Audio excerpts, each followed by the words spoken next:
Ngerti nggak? Kebayang nggak bedanya?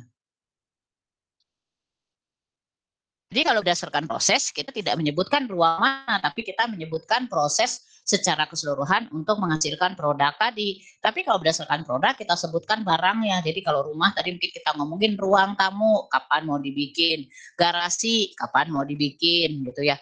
Nah sudah tentu kita belum ngomongin waktu, bisa aja di garasi kita bikin ruang tamu, gitu kan, bisa aja. Tapi nanti di schedule. Tapi di dalam WBS ini kita bisa belah-belah dulu bahwa saya mau bikin rumah itu bisa dibelah berdasarkan apa? Berdasarkan bendanya atau berdasarkan prosesnya, gitu ya. Nah, setiap kita ngebagi-bagi ini, dia anaknya tadi itu ya misalnya contoh misalnya tadi kita ambil misalnya rumah nih, kalau berdasarkan produk misalnya ruang tamu, nah mungkin kita di bawahnya di breakdown lagi misalnya dinding, kemudian misalnya lantai atau apa, nah itu masing-masing breakdown tadi kita beri nomor. Nah, jadi contoh misalnya 10 itu punya anak 11, 12 punya anak lagi.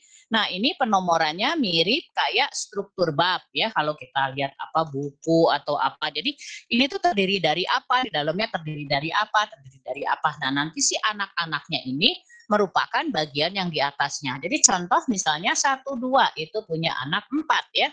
User requirement, content, system, and server owner requirement. Nah, jadi pekerjaan define requirement ini akan dianggap selesai kalau 1, 2, 3, 4 anaknya ini selesai.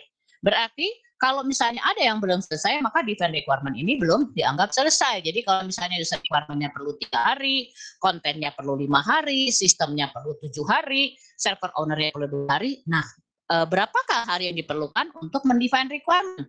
Nah, itu belum tentu total semuanya, bisa jadi paralel gitu ya. Nanti itu kita bahas di time scheduling. Tapi kira-kira itu pentingnya kita membuat WBS. Kalau kita nggak bikin WBS, kita nggak tahu nanti ngalokasiin waktunya berapa banyak dan siapa orangnya. Apakah ini mau sama orang? Kalau kita lihat gini, aduh ternyata define requirement ini nggak bisa sama orang. Biar cepat lah saya alokasiin 2 lah misalnya. Nanti server requirement-nya itu siapalah gitu teman kita yang jagoan hardware gitu ya. Nah seperti itu. Sampai sini cukup jelas belum? Oke ya. Nah, setelah kita buat WBS ini nanti setelah ada jadwal, nah ini kita buat di Gantt chart. Gantt chart itu bentuk kayak jadwal yang kayak beginilah. Jadi contoh user requirement tuh, tadi kan saya bilang berapa hari ini, oh ternyata ini barengan, misalnya user requirement, konten, sistem ini barengan, servernya malah cuma sebentar. Berarti requirement tuh totalnya cuma sekian hari karena barengan misalnya, gitu ya. Nah, jadi tujuan kita membuat WBS sebagai dasar untuk membuat rencana yang lain-lain. Nah, bagaimana cara kita membuat WBS ya? Pertama, ada pedoman ya, misalnya dari DoD, itu Department of Defense dari Amerika, atau analogi contek ya, ada nggak WBS project lain, cari di internet, oh gitu ya udah deh saya ambil, tapi kita sesuaikan ya. Atau top down, mulai dari yang gede dulu, jadi judulnya dulu misalnya website perusahaan ABC, judulnya dulu, kemudian breakdown, dibagi apa? Nah, ngebaginya tadi berdasarkan proses atau berdasarkan produk gitu ya.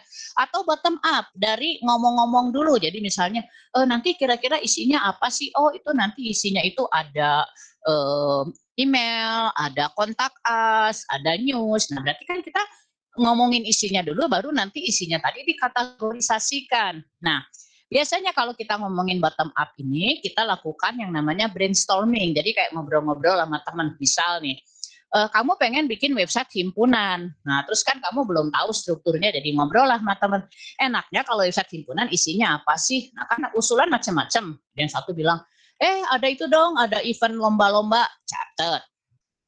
Nah, satu lagi bilang, usul dong itu enaknya ada apa? Ada daftar itu loh, ada biodata anggota himpunan, catat. Terus apa lagi? Teman lagi usul lagi, enaknya ada itu dong, ada apa sih? Ada jadwal kuliah, catat. Nah itu kita ngomongnya bottom up. Jadi semua ide tadi kita catat dulu, nanti belakangan kita organisasikan bahwa biodata biodata himpunan, anggota himpunan, kemudian ada biodata dosen, itu masuk dalam kelompok biodata misalnya.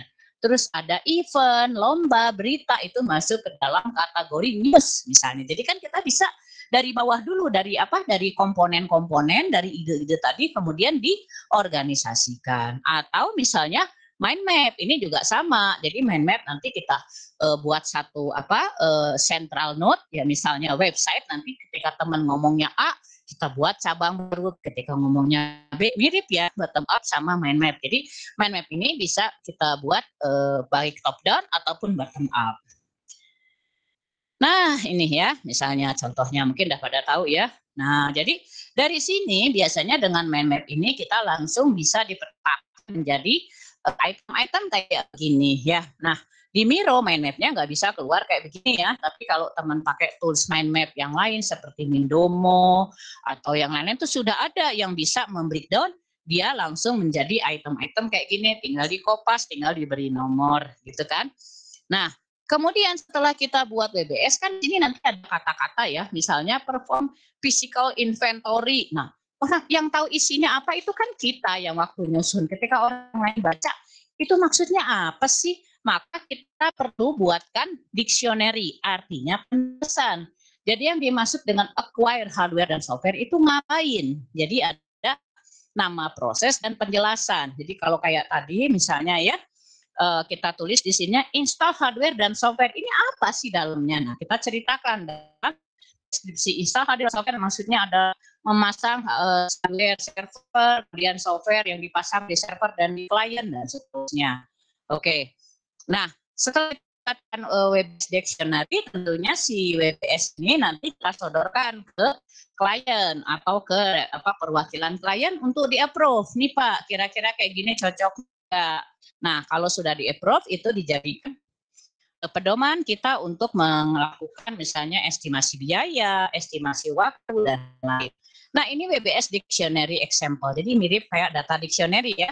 Nama nomornya nomor berapa, kemudian itemnya apa, dan di bawahnya definisi atau deskripsi dari apa yang mau dibuat di dalam WBS tersebut. Ya, ini contoh itu beberapa notes lah katanya. Jadi